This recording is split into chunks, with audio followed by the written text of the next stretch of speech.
యేసుక్రీస్తు నామములో శుభాలు. మా హృదయపూర్వకమైన వందనాలు తెలియపరచుకుంటున్నామండి. అలాగే మరి మధ్యాహ్న సమయంలో మరి ఎందుకు ఈ స్థలంలోకి మేము రావాలి, ఎందుకు ఈ సువార్తను లేదా యేసుక్రీస్తుని గురించి ప్రకటించాలి అని మేము ఎందుకు వచ్చామనే ప్రశ్న అయితే దానికి జవాబు ఏంటంటే, ఒకప్పుడు మేము యేసుక్రీస్తు అంటే మాకు తెలియదు.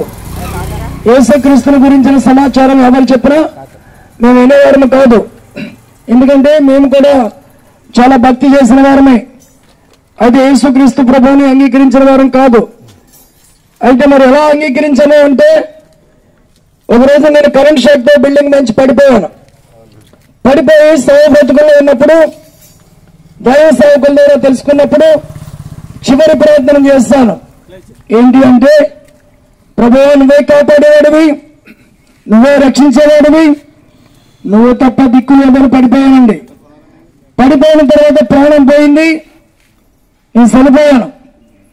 ఎప్పుడైతే ప్రార్థన చేస్తానో బైబిల్లో ఒక మాట ఉంటుందండి, నాకు తెలియదు అప్పటికి, ఆపత్కాల ముందు మొరపెట్టు నీకు ఉత్తరం ఇస్తా, జవాబిస్తానని. ఆ రీతిగా దేవుడు మరలా పోయిన ప్రాణాన్ని తిరిగి ఇచ్చాడు. దేవుని స్తోత్ర. ఏమన్నా మనుషులను నమ్మి మోసపోతారు కానీ దేవుణ్ణి నమ్మి మోసపోయే వాళ్ళు ఎవరో లేరు. ఏమన్నా ఆ రీతిగా నేను మరి సజీవంగా మీ మధ్యలో సాక్షిగా ఉన్నాను.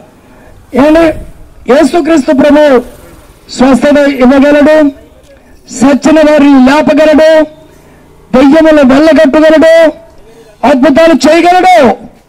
నమ్మితే దేవుని మహిమను చూస్తారు. ఏ స్థితిలో ఉన్నారో, అప్పులోనో, వ్యాధులోనో, సమస్యలోనో, ఇబ్బందుల్లోనో, ఇరుకుల్లో ఉన్నారో, నాన్నవారు విడిచిపెట్టారో, అన్యమందిగా అందరూ వచ్చారు, అన్ని పోయిన తర్వాత ఎవరు లేరో, అయితే శుభవార్త, యేసు రెండు చేతులు చాపి నేను రమ్మని పిలుస్తున్నాడు. ఆయన దగ్గర ఉన్నవారికి ఏ శిక్ష విధియా లేదండి. ఏమంటే యేసుని ఎందుకు నమ్మాలి అంటే, సత్యములో నేనే, జీవములో నేనే, మార్గములో నేనే, నా ద్వారా తప్ప తండ్రి యొద్దకు ఎవడు రాడు అని దేవాది దేవుడు ఖచ్చితంగా సెలవిచ్చాడు. ఏమంటే రెండు స్థలాలు ఉంటాయి. ఆ రెండు స్థలాలు ఏమిటి అంటే, ఒకటి పరలోకం, రెండు నరకం. ఏమన్నా నరకానికి వెళ్ళాలంటే మన ఇష్టం వచ్చినట్లే జీవించవచ్చండి.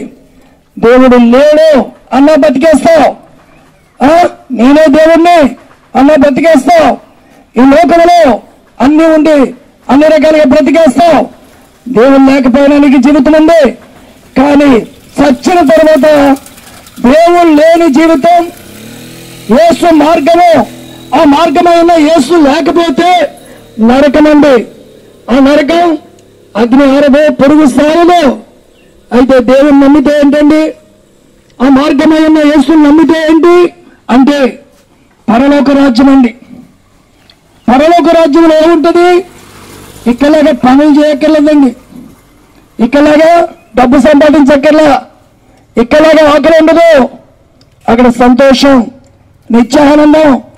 అది ఇవ్వడానికే లోకానికి కన్య మరియమ్మ గర్భాన యేసు వచ్చాడండి.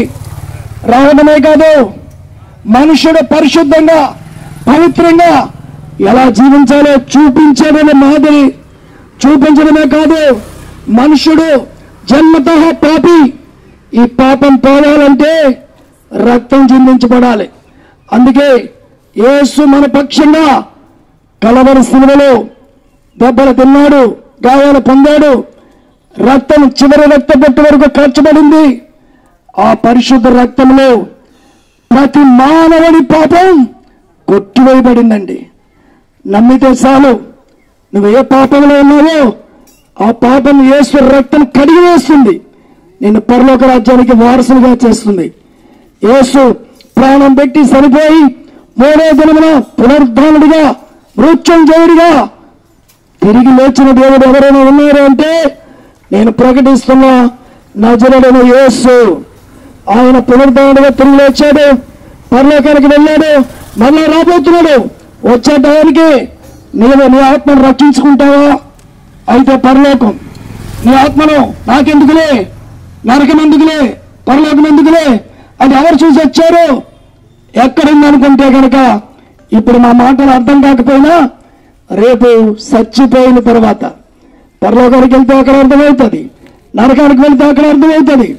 నరకానికి వెళ్ళి అక్కడ యాత్రలో కాలిపోతే తిరిగి తెచ్చేవాడు ఒక్కడు ఉండడు. బ్రతికి ఉంది కానీ, ఊపిరి ఉంది కానీ మనసు మార్చుకు, మారు మనసు పొందు, రక్షణ పొందు, బాప్తిసం పొందిన ఆయనలో కట్టబడితే నిత్య జీవం ఉంది. అది అందరికీ సొంతం.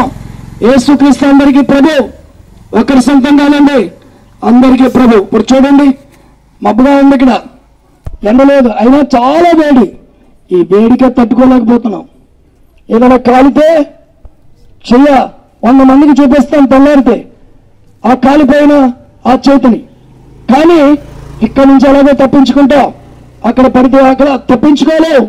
అందుకే ఇప్పుడే దీపం ఉండగానే ఇల్లు చక్క పెట్టుకున్నట్లుగా ఊపిరి ఉండగానే, ప్రాణం ఉండగానే చక్క పెట్టుకుందాం, యేసుని హృదయంలో చేర్చుకుందాం, పాపపు బ్రతుకును వదిలిపెడదాం, పరిశుద్ధంగా జీవిద్దాం, సచ్చిన బ్రతికిన ఆయనతో ఉందాం. అటువంటి కృప మనందరికీ దేవుడు ఇచ్చునుగాక. ఆమేన్. పరమ తండ్రి